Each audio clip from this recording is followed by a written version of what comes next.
नमस्कार दोस्तों, मैं ममता तिवारी आप सबसे मुखातिब हूँ।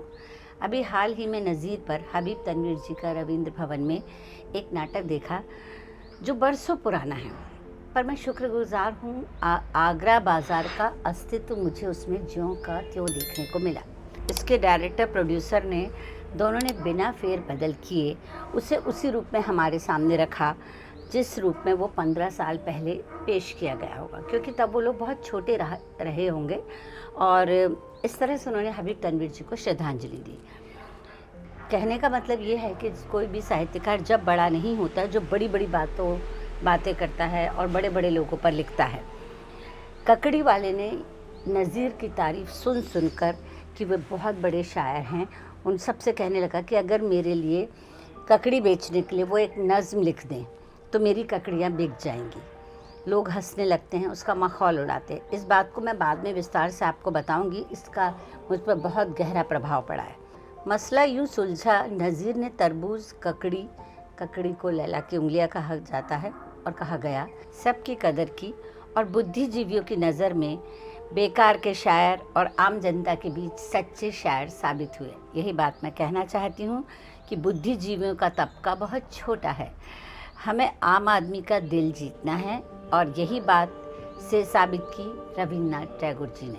उन्होंने समाज के हर तबके पर बात की और हमारा फ़र्ज़ बनता है कि हम 7 मई को होने वाली उनकी जयंती के अवसर पर उनकी आम लोगों पर लिखी एक रचना, आप क्या यकीन करेंगे कि उन्होंने भी इसी तरह जैसे भिखारन पर उन्होंने एक कहानी लिखी, तो हमारा फ़र्ज़ बनता है कि हम कम से कम एक कहानी तो उनकी इस बार पढ़ें।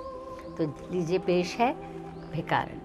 प्रतिदिन अंधी मंदिर के दरवाजे पर खड़ी रहती। दर्शन करने वाले बाहर निकलते तो अपना हाथ फैला देती और नम्रता से कहती, बाबूजी अंधी हूँ, अंधी पर कृपा हो जाए। मैं जानती थी कि मंदिर में आने वाले लोग सहृदय और श्रद्धालु हुआ करते हैं। उसका ये अंदाज़ा मिथ्या नहीं था। आने जाने वाले 2-4 पैसे उसके हाथ में रख ही देते थे। अंधी उनको दुआएं देती और उनकी दिलचस्पी को सराहती। औरतें भी उसके पल्ले में थोड़ा बहुत अनाज डाल जाया करती थी। सुबह से शाम तक यूँ वो हाथ फैलाए खड़ी रहती थी। इसके बाद मन ही मन भगवान को नमस्कार करती और अपनी लाठी के सहारे झोपड़ी का पद ग्रहण करती। उसकी दृष्टि झोपड़ी से बाहर थी।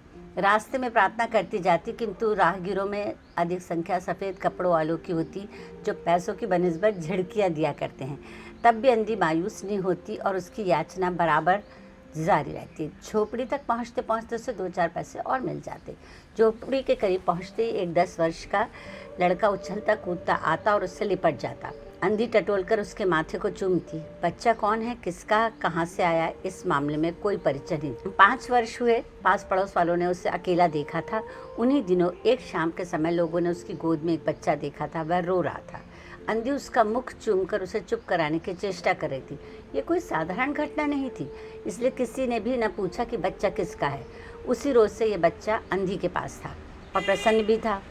उसको वह अच्छे से खिलाती पिलाती तथा पहनाती। अंधी ने अपनी झोपड़ी में एक हंडिया गाड़ रखी थी। शाम के वक्त जो कुछ मांग कर लाती उसमें डाल देती और उसे किसी चीज़ से ढक देती, इसलिए कि दूसरे व्यक्तियों की दृष्टि उस पर ना पड़े। खाने के लिए अनाज काफ़ी मिल जाता था तो वो उसी से काम चलाती। पहले बच्चे का पेट भरकर उसको खिलाती, फिर खुद खाती और बच्चे को अपनी छाती से लगाकर वहीं पड़ जाती। काशी में सेठ बनारसी दास काफ़ी प्रसिद्ध थे। बच्चा बच्चा उनकी कोठी को जानता था। काफ़ी बड़े देशभक्त और धर्मात्मा थे। धर्म में उनकी बड़ी रुचि थी। दिन के 12 बजे सेठ स्नान ध्यान में संलग्न थे, मगर ऐसे आदमियों का तो तांता ही बंधा रहता है। अपनी जमा पूंजी सेठ के पास धरोहर रखने वालों की भीड़ रहती थी। सैकड़ों भिखारी अपनी जमा पूंजी इन्हीं सेठ जी के पास रखा करते थे। अंधी को भी ये बात मालूम थी, किंतु पता नहीं अब वह अपनी कमाई वहाँ इकट्ठा करके रखने में हिचकिचाती थी। उसके पास काफ़ी रुपए हो गए थे, हांडी लगभग पूरी भर चुकी थी। उसको भय था कि कोई चुरा ना ले। एक रोज़ शाम के समय अंधी ने वह हांडी उखाड़ी और अपने फटे हुए आंचल में छुपाकर सेठ जी की कोठी पर पहुंच गई। दरबार ने पूछा, क्या है बुढ़िया? अंधी ने हांडी से सेठ जी के आगे सरका दी और कहा, सेठ जी इसे अपने निकट जमा कर लें, मैं अंधी अपाहिज कहाँ रखती फिरूंगी। सेठ जी ने हांडी की तरफ देखकर कहा कि इसमें क्या है। अंधी ने जवाब दिया, भीख मांग मांग कर अपने बच्चे के लिए 2-4 पैसे इकट्ठे किए हैं, जब ज़रूरत होगी मैं आपसे ले लूँगी। सेठ जी ने मुनीम की तरफ इशारा करते हुए कहा, बही में जमा कर लो। फिर बुढ़िया से पूछा कि तेरा नाम क्या है। अंधी ने अपना नाम बताया। मुनीम जी ने नकदी गिनकर उसके नाम पर जमा कर दी और सेठ जी को आशीर्वाद देकर वह चली गई। 2 साल बहुत सुख के साथ बीते। उसके पश्चात एक दिन लड़के को ज्वर ने दबोचा। अंधी ने दवा दारू की, झाड़ फूक की, सब किया, टोने टोटके किए, पर सारी कोशिशें उसकी बेकार हो गई। अंत में ये तय पाया गया कि उसको बड़े डॉक्टर को दिखाना पड़ेगा। तो वो सेठ जी के पास पहुंची। अंधी ने सेठ जी से कहा कि सेठ जी, मेरी जमा पूंजी में से 10-5 रुपए मुझे मिल जाएं तो बड़ी मेहरबानी होगी। मेरा बच्चा मर रहा है, डॉक्टर को दिखाऊंगी। सेठ जी ने कठोर स्वर में कहा, कैसी जमा पूंजी, कैसे रुपए? मेरे निकट किसी के रुपए जमा नहीं है।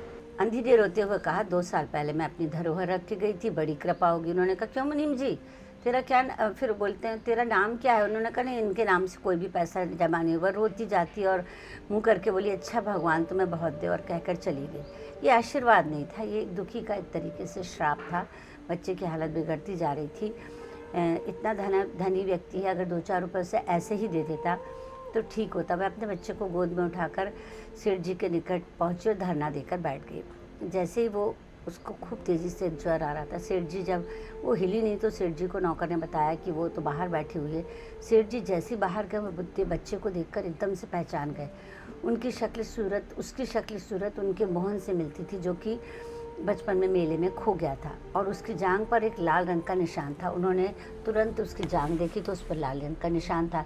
उन्होंने तुरंत उसको अंदर बुलाया, डॉक्टर को बुलाया, उसका इलाज करा। अंधी बोली, मेरे बच्चे को मत ले जाइए, मेरे रुपए तो हजम कर गए, बच्चा भी ले जाओगे। उन्होंने कहा, नहीं नहीं, बच्चा तो मेरा है, और यही एक बच्चा है जो 7 वर्ष पहले खो गया था, इसलिए कहीं नहीं जाने दूँगा। उसने रोता जोरदार ठाका लगाया और कहा कि अगर मेरा बच्चा होता तो उसे मर जाने देते, आपका बच्चा है तो आपने उसे ज़िंदा रखा, मैं उसको अपने हाथ से नहीं जाने दूंगी। तो उन्होंने उसकी हांडी उसको वापस देने की कोशिश की। दूसरे दिन भगवान की कृपा हुई। सेठ जी ने बच्चे का इलाज कराया और अचानक से आंखें खोल दी। बच्चे ने जैसे आंख खोली तो उसने अजनबी लोगों को अपने चारों तरफ देखा, तो उसने कहा, माँ। तो उन्होंने कहा कि और उसने आंखें बंद कर ली और उसकी तबीयत बिगड़ने लगी। डॉक्टरों ने कहा उसकी माँ को तुरंत बुलाया जाए।